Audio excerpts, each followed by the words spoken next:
I'm delighted to be joined by Julien Rio, who is the Senior Director of Marketing at RingCentral.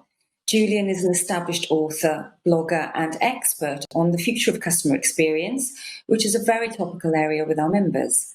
So, Julien, why, in your experience, is customer engagement important within customer experience? Well, first of all, thank you so much, Jane, for this interview together. I think customer engagement is actually crucial to customer experience. The way I see it, customer engagement is a subset of the overall customer experience, because customer experience covers so much more than just the conversation with your customers. But customer engagement is essential because it usually happens anytime your customers have a question or a problem. So those are like key milestones on your customer journey mapping. And if you don't get that right, that's going to be a major issue. So customer engagement is definitely more than important. It's actually crucial to get that right. When you look at the traditional customer experience pyramid as described by Forrester, for example, you really get 3 layers in customer experience. The first layer, the base that you need to build, is being able to answer your customers' questions, solve their problem, basically fix whatever they need. Most companies are able to do that. It doesn't work 100% of the time in every situation, but this is what you need to go to the next step. The second layer is to make it easy, because solving people's problems, answering the question, great, but it's even better if it doesn't require too much effort. And only once you get these 2 layers done, then you can look at the third layer, which is delighting customer, making the whole experience enjoyable. Well, customer engagement covers all of that with a strong focus on making it easy. Simplifying engagement is going to make the whole experience a lot more enjoyable for everyone anyway. And the last reason why it's so important is essential to get feedback. How can you improve your product? How can you improve your services? How can you make sure you're really aligned with what your customers need if you don't have this engagement? So for all these different reasons, customer engagement is a crucial piece of the customer experience. Absolutely. And with all that in mind, then, how would you recommend that we engage with customers to build relationships and loyalty? Well, the very first step is about embracing customer engagement. That may sound obvious, but so many contact centers are really cost-driven, right? And when you're cost-driven, you don't embrace engagement, because when you're cost-driven, what you try to do is to reduce engagement to the bare minimum because you need to reduce cost. When you are customer-driven, then that's a completely different story, meaning there are some very simple trick to find out where your company stands.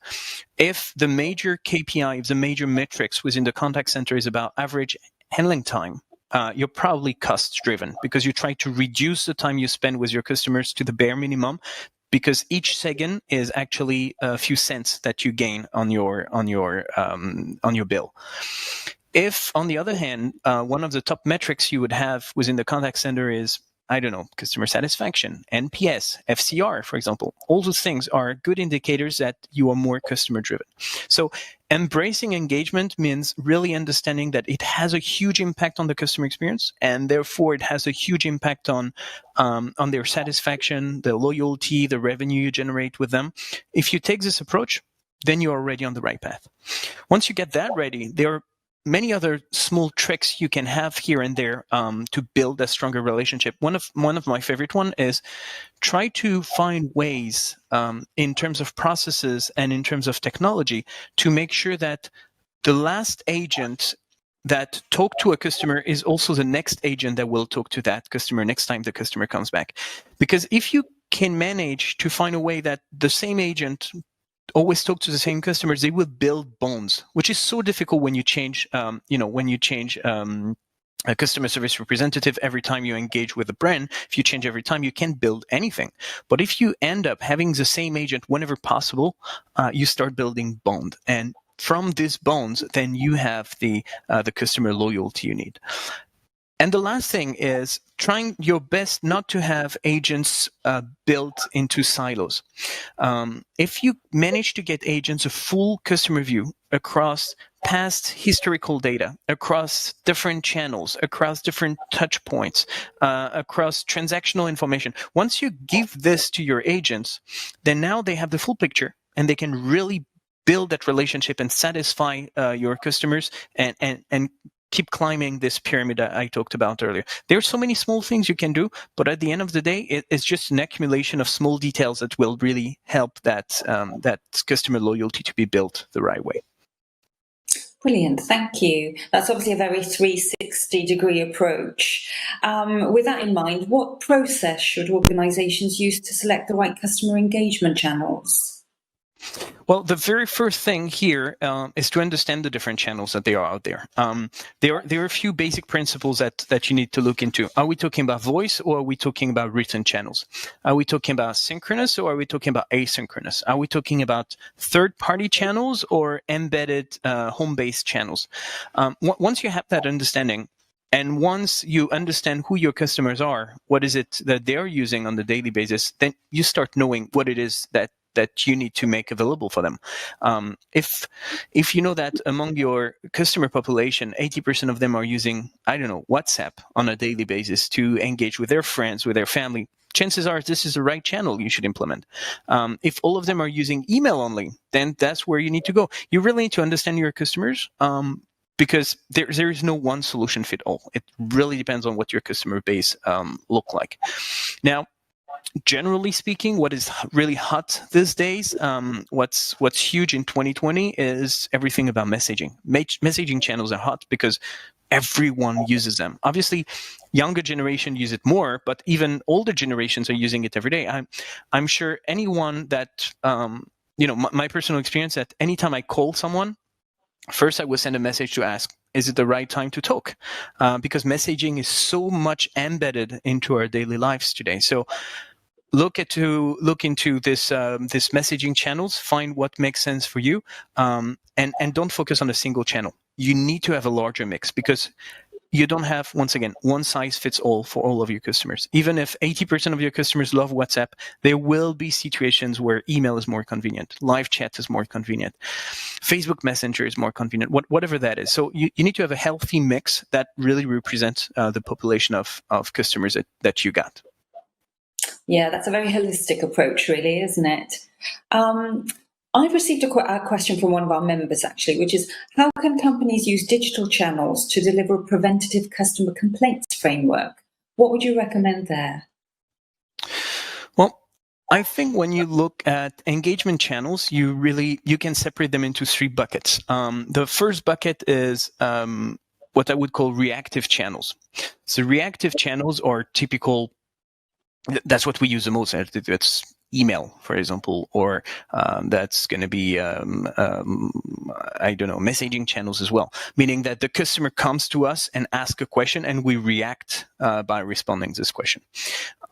Then you get proactive channels. Typically, live chat is a great one. Messaging can be a good one as well, where you don't wait for the customer to come to you, but you see that he has a specific pattern that suggests that person may need help or guidance in some way, and then you triggers a conversation. That's being proactive. And then you got this third bucket, which is about listening. When we go into listening, that's going to be social media channels, or one that I love that most companies forget about, reviews channels. Whether we talk about Google My Business, that could be TripAdvisor, depending, that could be Trustpilot. There's so many companies out there managing reviews. But when you start getting into listening, then you can really prevent bad buzz or customer complaints and this kind of things. But you have to build that framework where you are reactive, because you need to be reactive, but you also need to be proactive in some situations to prevent frustrations on your customer side. And you also have to listen into it. Twitter is a fantastic platform for doing it, because there are so many conversations out there talking about you, but not at you. So you might not be aware if you don't listen into it. And Google My Business is a fantastic one as well, because that's probably the largest one in the world, where any consumer can leave a comment or a complaint about any brand anywhere, whether the page is being monitored or not. Any consumer can do it. So you really need to get into the listening part. And the last piece of advice I would give here is, once again, embrace engagement, make it so easy for customers to engage with you that when they have a complaint, they don't want to tell the entire world that they have a problem. They want to tell you because they trust you're going to fix it. And if they tell you instead of shouting it from the top of a roof, chances are you're going to be able to fix it before it turns into something like a bad buzz. Great. Well, I'm going to flip that question slightly because obviously you've told us what we should do, but what shouldn't we do? In your opinion, what are the main pitfalls that people should avoid? I think I would get three of them. First one I probably mentioned already earlier. It's about using the wrong KPIs. It's all about embracing customer engagement. So what I said earlier was, don't look at average handling time. Look at FCR, for example, first contact resolution, right? Try to look at how to really satisfy your customer in every possible situation instead of looking at how much is it going to cost me to help this customer. That's the first pitfall. Don't get into the wrong metrics. Second one to avoid is probably around inconsistent customer experience across channels. Your customers don't care about channels. The channel is just a touch point, right? They don't care that you have different ways of managing it, different software, different processes, different guidelines. That's not their problem. They have a problem they want it solved. If they reach out through WhatsApp, fix it through WhatsApp. If they reach out through email, fix it through email. But make it super easy for them and make sure that the experience is consistent across these different channels, because that's one brand. They don't care whether it's different teams for you. That's one brand. They want the same experience across the different channels. And the last one is probably about giving them freedom and flexibility to choose their own path. There is no single customer journey anymore. I might want to start by looking at your website, then go to your Facebook page, come back to your web form, ask you a question, go on your app. I'm building my own path, right? So you can't force your customers into a specific channel, even if it's more convenient to you as a brand. You have to make it easy for them to reach out through any channel that's convenient to them, and then be outstanding on that specific channel. Don't try to force their path. Make it flexible. That's going to be much better for the customer and ultimately for the brand as well. Oh, that's brilliant. Thank you. There's some really great advice there, Julien. So in terms of keeping up to date and for more information, our members can go to ringcentral.co.uk. And do you have any other points of channels that you can refer us to, or how else can we keep up to date with you? Well, absolutely. I mean, if you enjoyed the conversation, you want to dig a little deeper, see how you could make your customer experience better, feel free to reach out to me on LinkedIn or whatever other channels you can find out there. Happy to have that conversation anytime. Fantastic. Thank you. Thanks very much for taking the time with us. Thank you.